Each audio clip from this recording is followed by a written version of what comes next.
everybody. Time for another CodePen Radio, or CodePen TV on the radio, as we're calling it. You just got to watch our super cool new intro video. It's from Adam Kuhn, otherwise known as Cobra Winfrey. That's what your boss calls you anyway, I hear. How you doing, Adam? Great. Thanks for having me. At least during the interview. We'll get to that story a little later. Kind of funny. This is not the first time I've tapped Adam's creativity. There used to be a footer on CSS Tricks that I got you to do like super weird animations for and stuff. You just are I think of you as kind of an unfair, almost just fountain of code creativity. So it's cool to talk to you. We've met before. You're in St. Petersburg, Florida, right? You've thrown a CodePen meetup back in the day. Yeah. Had a couple down here, and we were fortunate enough to have the first one that we hosted. Your co-founder Alex was able to join us, which was awesome, and we were lucky enough to have you join as well. So we've had two CodePen founders join our meetups, and a couple digital ones after that too. But yeah, great times. Yeah, it was kind of home base for Alex and I. We both he lived in St. Pete and I lived in Tampa for a while, different periods of our lives. That's how we met, is in Florida, because we both worked at this company, Woofu, that was founded there. Our lives have taken us on long journeys around since then, but kind of that's why we end up back in Florida for various reasons. Oh, it's a nice place to visit. Yeah, so when we started doing these videos, the excuse was to take our podcast feed and do videos once in a while, just because why not? Theoretically, a podcast can take audio or video formats, so why not lean into that a little bit? That's where this came from. And we started just calling it CodePen TV on the radio, just whatever, like the band, and wanted a cool intro for it, because our intro was getting a little long in the tooth, so I sent a random Slack message to you. Just That's my job at CodePen, really, is sending random Slack messages to people. And you were into the idea, so it ended up being on this, and I don't know what parameters I gave you, probably nothing. That's kind of my style. Do whatever you want. Make it short. Yeah. It's a video intro. It ended up with this amazing kind of static thing, the letters, the fly in, but it's short and sweet, because these type of things before a video, nobody wants to watch a 90-second intro to a thing, they can be like, get on with it. Yeah. So you built this. Tell me about it, man. What's up? Sure. I think, to me, like one of the most interesting points getting started was I kind of wanted to work in a somewhat 3D format with the letter forms, but I wasn't sure like what the best way to do that was, and so ultimately, I decided like those soft letters and the way that they're set up really lent themselves well to working with Dave Desandro's Zdog, which is like, I guess, sort of pseudo 3D, but had like all the pre-existing sort of like shapes that I would need to piece together the logo in 3D format. And I guess what was kind of cool about that was like, maybe I'm mistaken here, but did Dave also design the logo initially too? No, but he... Oh, okay. He did, though, at one point, kind of like he just sent us... I just got an email one morning that was from Dave that was just like, I kind of like cleaned up your logo. And he made it... I don't know that it was... I think it was a little softer. You used the word soft just now. Yeah. So it had a little less sharp edges. But the way he designed it was also... much smaller than it was. He kind of like hand golfed it. And the way he did it was with, rather than a fill, like a SVG path that just is a fill, the thing just has the interior bones in the letters, and it uses stroke to make them a little wider, meaning that you don't have to draw it twice, like if you're drawing the outside edges of a letter, you have to kind of go around the letter twice and then fill the inside. With the stroke, you only have to go around once and then use the stroke to beef it out. And then it opens up some possibilities of drawing the logo a little thicker or thinner too, which we never do because that's weird for a brand, but once in a while it makes for kind of a cool effect. So I'd say that well, he didn't like outright design it. The new one is very Dave Desandro. Like he has his feel around it, and we try to use his version of it, as consistently as we can. But when a brand gets old enough, you'll always be like, you got the old logo. Where did you find that thing? Yeah. Anyway, so you picked up those letters and then used a David Desandro library. So this has David all over it. Yeah. And put it in Zdog. And when you've applied SVG to Zdog, it gives you this, I don't know. It feels like real 3D to me. I guess he calls it pseudo 3D, but it like paints the letter in like a 3D space. Yeah, it does. It kind of like I'm not sure that there's actually like a technical Z plane happening, or if it's kind of like a feigned sort of depth. But yeah, that's effectively what happens. Like, and actually, I didn't take the SVG of the logo. I actually constructed it piece by piece based on like his existing elements that I was able to generate through Zdog, simply because they lent themselves like super well to that. So once I had effective like stroke width dialed in, the rest was just kind of pushing things around a little bit. So what that let me do is like create a little bit of a sort of like allowing those letters to twist from various angles. And in order to animate with Zdog, Greensock is kind of the go-to choice. Which this often is so both. Yeah, So this you get them. I just mean like, normally with Zdog, you're on your own to drag it around, right? And then you use Greensock to do the actual, like, because there is no mouse cursor. This is just video. You have to programmatically move the letters. Yeah, exactly. So I set up a Greensock timeline, and that simplified it quite a bit. I mean, there's some request animation frame type of stuff I could have probably figured out, but Greensock makes things fairly simple, and so that was the best approach to that. Where I ran into trouble after that was the performance there was quite nice. And then layering that into multiple things and using those letter forms as a sort of mask. Once I kind of smushed everything together conceptually, it was quite laggy. It took me a while to get those things smoothed out. So ultimately, what I did was I isolated that animation, the Zdog GSAP animation, and capped it as a GIF, if that makes you happy. And then I threw that into an SVG mask and used that to mask over the static. So that's a trick that I'd seen Cassie Evans using quite a bit to really, really neat effect. So, I mean, as long as you're going kind of monochrome or high contrast, it works out great. But you can then use your GIF to mask, any other SVG element, or I'm not entirely sure if you can apply it via CSS, but anything within SVG, including foreign elements, I was able to apply it to. So that was the most performant way to do it, was to actually just cap that all into a GIF and then place that within the SVG that we're using for the TV. I didn't realize, because if you look at the pen, you're like, what are you talking about, Greensock? You don't use any Greensock. Yeah. But you did to make the GIF, and then the GIF becomes an asset for the other pen. So that's right. Dominoes. Yeah.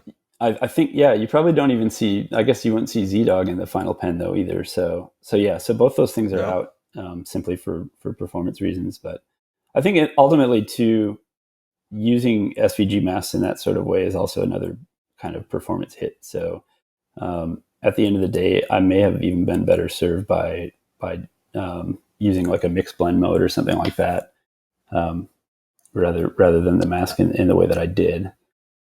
Oh, yeah, maybe. Like you could just take this GIF and set it on top of the static with mixed blend mode, and that would have been the same type of effect rather than kind of composing it in SVG. Yeah, exactly. So maybe only because in Chrome, like I know SVG is like not GPU, whatever. What do they call that? Like progressively fasterized. But I think it's coming. So I don't know. They ended up really good, especially because, you know, you don't have to care about performance. I mean, you do because you need the GIF to be really smooth. Yeah. But ultimately, it doesn't matter. This isn't for the web. This is just, the goal is to get like a 60 FPS dot video file for me to use in the video. So it just so happened you used the web here just because that's kind of your thing, right? But you wouldn't have had to use the web. Yeah. I mean, I would imagine a lot of folks would have been better served like going into After Effects and slapping this together. You know, it may have been the faster route. You know, unfortunately, this is just the way I like to work, for better or worse. So yeah, that's kind of my bag is doing things in, you know, web context that probably should be done in other ways. So yeah, I get a lot of that, you know, and it's like, you don't have to worry about performance, or you don't have to worry about how it looks, you know, in Firefox or whatever. And you don't. These are demos, and I make this argument frequently. At the same time, you can teach yourself a lot of bad practices too. So it doesn't hurt to check every once in a while. In this instance, I felt, you know, let's leave it alone. It's fine.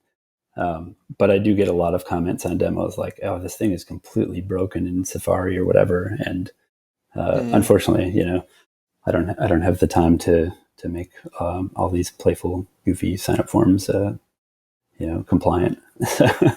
Yeah, but doesn't that? I mean, it speaks to the task at hand in a way, and that if the task from the beginning was make this thing work on the web, then you probably would have had that in, like, for any browser, because it's going on the homepage of your personal website or the place you work for's website or something. That would have been top of mind the whole time. Yeah, exactly. Yep.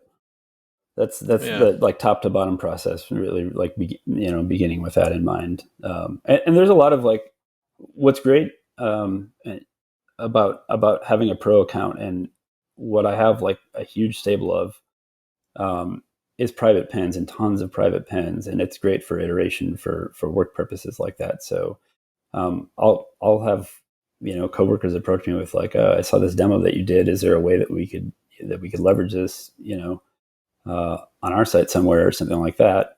And it makes a great sort of spot for me to iterate and share things internally without, you know, blasting out to like a broader audience. But yeah, then I do run into this like, all right, this needs to work everywhere now and perform.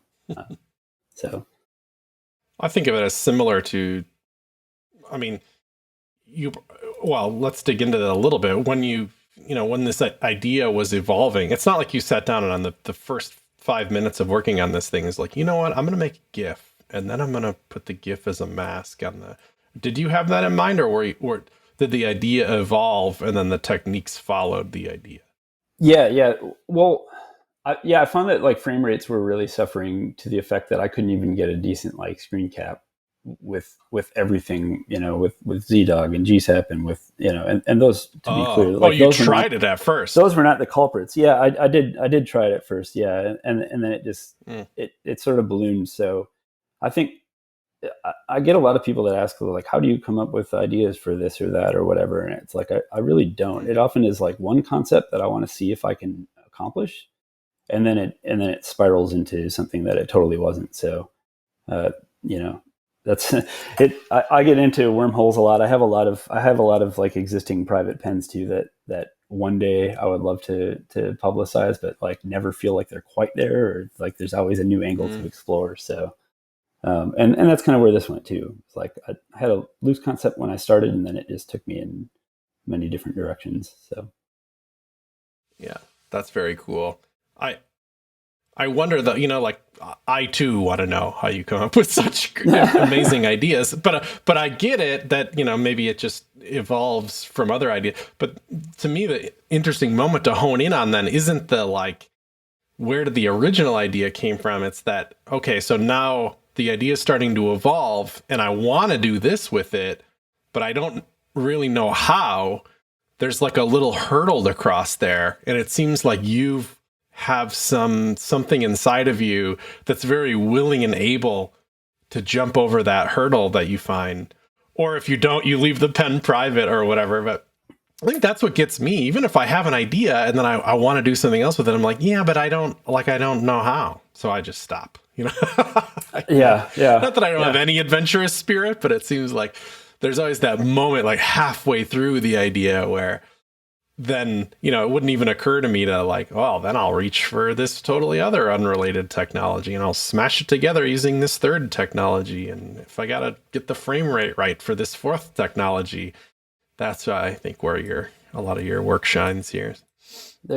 I think I'm always like determined to find a way. Like I will make it happen, and I get into trouble with that sometimes. You know, there was a time when I was doing a lot of freelance and being, you know, pitched work from various folks, and it's like, hey, can we do this? Can we do this? Can we do this? You know, and I'm the worst at scoping these things, and like the scope creep is terrible with me, but I'll get hung up and you know, overpromise, and then it's like, yes, we can do that. Like, and I'm already solving it in my head without realizing, like, you know, the great depth that's going to go into it. But I think the determination to just kind of problem solve and figure out like if it can be done and how can we kind of push things to get something done that maybe we even shouldn't necessarily.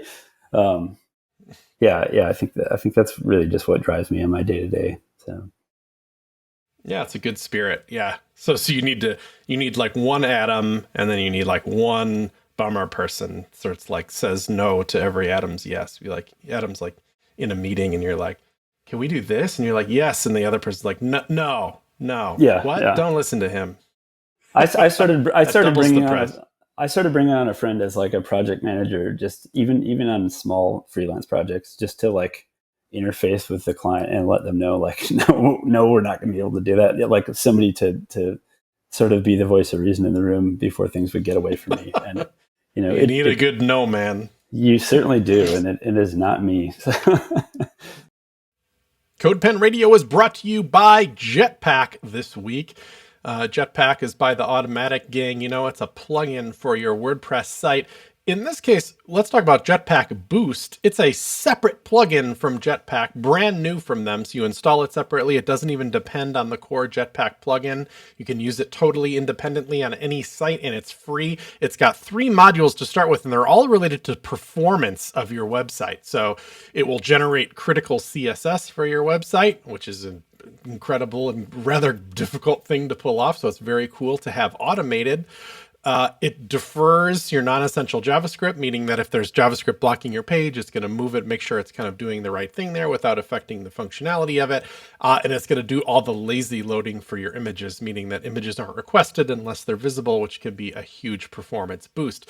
Those 3 things for now, more to be added later, are in the Jetpack Boost plugin. You just download it like any other plugin and activate it on your WordPress site, and does good work. I'm using it on CSS Tricks. And all my WordPress sites because it just works. It just does good stuff for you out of the box. Thanks for the support. Oh, well, I'm glad that there must be something a little bit about CodePen that brings out that spirit in people, because you're a standout CodePen user, I'd say, with the amount of interesting, different creative work. But you're not alone. You know, there's so many people that have that same kind of spirit on CodePen, and I love to see it. Yes. I mean, that's really the best part, is like networking with this community of creative people. I think we all kind of push each other. And like one of the great joys to me is like to find somebody that nobody's ever heard of before, you know, just somebody random pops up on the scene, you know, like out of nowhere, blasting out these amazing things. And it happens, you know, like on a monthly basis. It's like, well, where did this person come from? Why haven't I seen their work before? Or like this, I remember seeing somebody's first pen that they built with, like, it was when GSAP released their scroll trigger plugin, and it was so great. It was like this scrolling, like made use of like 3D perspective transforms or whatever. It was just the neatest thing. And it was like, yeah, this is the first thing I've ever done. I'm like, wow, that's fantastic. But I love finding those hidden folks that are really, you know, contributing tons of really cool stuff like that. Yeah. The community I find great pleasure in that too. I think that's cool. Is it in some degree that some people might know, you know, because they just have a good eye, or they just don't really care about putting themselves out there, but they do once in a while just because they built something. I mean, that's fun too, but it's almost more fun to the people that, like, in a sense, don't even know that they're good, and they became good because they didn't know they were bad either. Yeah. They just started putting code together, and they ended up with something cool. You know, in the art world, sometimes that's called outsider art. You know, when you somebody, you know, you drive by some old cabin in the forest or whatever, and there's some person who's just otherwise pretty disconnected from the art world who's ends up making incredible art because they just don't know. They don't care about how they connect to the larger world of art. That happens in code too. You know, people just slapping code together, not really, I don't know, even considering or caring if what they're making is any good or not. And then by virtue of their not caring, it turns out they're kind of great. Yeah. Probably continue not caring after that. That disconnection, you know, I think from the larger conversations that we have in the development community, and being able to sort of isolate yourself from that and simply create, probably pays dividends in a lot of ways. So I know we get mired in some funky conversations sometimes, and I think that can be to our detriment for sure. So yeah, some folks just sort of back their way into it and quietly go under the radar, but I do love discovering that stuff. Absolutely.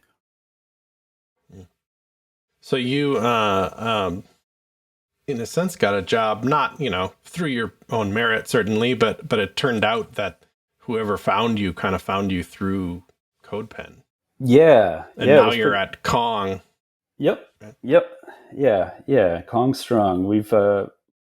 We actually, the recruiter approached me based on my CodePen work, and he's like, "Hey, I've been looking at this stuff that you've been doing. Would you be interested in exploring a position here?" And to me, that was like a great sign right off the bat. Like, if this is what you're looking for in a candidate, if you're exploring their you know, creative side and creative work, like that tells me what I need to know about where your values probably lie. So I sort of pursued that further. I was like, you know, I've had plenty of recruiters, you know, come to me throughout time, and that just kind of felt right because of that circumstance. And, you know, after a few rounds of technical interviews and things like that, they ultimately brought me on site out to the Bay Area for my interview. And that was a really fun experience because walking in the door, I have their engineering team folks like approaching me, and they're all saying, "Hey Cobra," and I'm like, at first I'm off guard. I'm like, what are they even talking about? Because I'm not, you know, that's not a real world thing for me. You don't like dream of yourself as Cobra. That's not. No. So that was really, really off-putting. But I was like, okay, and there's a point too where it sets in. I'm like, oh man, what have they seen on CodePen? I've got a wide swath of very bizarre things, and I'm like, I'm not sure what they're going to make of this. But yeah. So at one point, I'm waiting in the conference room for our CEO to come in and meet with me. And prior to him getting there, then one of the lead engineers in the engineer team like pokes his head into the conference room, and he goes, "Hey Cobra, I love the hot dog factory." Again, I'm like, what is he talking about? And sure enough, I was like, oh boy, yeah, look at the CodePen. And like 2 years ago, I had this like pure CSS jumping hot dogs pen that I had done. And it took you a minute to understand what they were referring to, or did you? Yeah, it did not register with me. I'm like, the hot dog factory. What could you be talking? Like, nothing about this sounds right. What is this? But yeah. Just, that's funny that they would assume that it's totally top of mind for you. You know, like, oh yeah. Yeah, and he was just sitting out in the flash. Go to sleep. Yep. Yeah. He basically did what the hot dog is doing in this pen. Right? Just leaping around. That's cool. Do you remember this one? Why do we need 25? I'm looking at the Haml code for it. Oh, why do we need 25 dogs? That's like the curvature of the hot dog. So those are like a whole bunch of border radius step circles that are jumping. And we probably don't need, I mean, we could accomplish this way easier with an SVG. But you know, again, like in the interest of just kind of seeing what I can get away with and how I can approach things differently.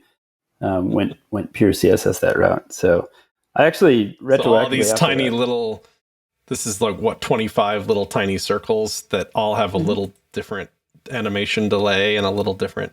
I guess the delay alone probably makes them look like a worm, right? Because they're that's it. I mean, they're all just so like packed together so nicely that it's I just looked at. I think Lewis did this. You know, the latest Apple event had that. Yes. Oh, that was beautiful. A multicolored apple thing. Mm-hmm. Yeah, and it was, and then he showed how he did it with I guess it was a similar technique to this. They ended up just being lots and lots of little tiny circles. Oh, that made the thing. I'll tell you that is such a great aspect of Lewis too. Is he's been doing some of those like breakdown pens, which I love, and I've been trying to make more of an effort to sort of write how things were accomplished, at least put them in the pen description. And answer people's questions when I can, because I get a lot of them, but I love that he does that. He does little explainer ones. He had done one with some particles and like a, get image data sort of image. That was really neat. But yeah, folks that do that's five times the work, It is. It's, and it's just such dedication. That's such a neat thing to do. So yeah, he's great. I think like with the hot dogs, like, retroactively, I had gone and looked again at David's very famous Alex the Husky, and I think that, if I could be wrong, but I think that he accomplished like the tail sort of in a similar way with delays, or maybe the hanging cat one that he had done as well. Oh gosh, I did not realize that. I think of all the different techniques at play in that pen, and there's one I didn't know. I didn't know the tail was made from little.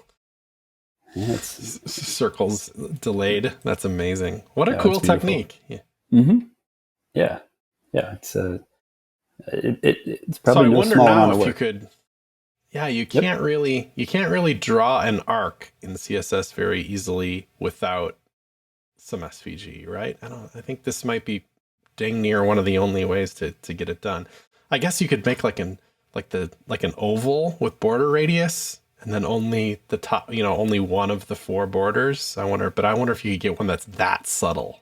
It winds up with some weird angles, I think, when you adjust the radius. And then, like, on top of that, as we know, like, animating border radius is generally kind of stinky performance-wise. So you try to stay away from that. Maybe you get a circle and then you clip past the circle, but then you wouldn't get the rounded edges of your worm. Ugh. It's fun to think about how those things can be approached. The performance of like 25 separate divs for each little circle probably questionable as well. But I don't know. It's not too bad, but you're right. It's like it's probably 25 times. But I don't know. That story is just impossible to know, right? Because SVG isn't like renowned for its animation performance either, really. It is not, and it's a shame to me, because I've grown quite fond of handling like SVG morphs and things like that now, just in pure CSS, which is kind of really only, I believe, Chromium compliant, but like transitioning paths has been really kind of fun. Anthony Dugois had made this SVG path builder in React on CodePen, and I reach for it a lot. But it's a great way to sort of just match up like different points and handles along your SVG path. But as long as they match up, you can transition that D property pretty smoothly. So it does like a nice pretty morph, which is opened up a lot of like that too. Fun options. So neat to not have to necessarily reach for the SVG syntax to do that, or a library that you can do it right in CSS is really a neat thing, and I hope that comes to all browsers.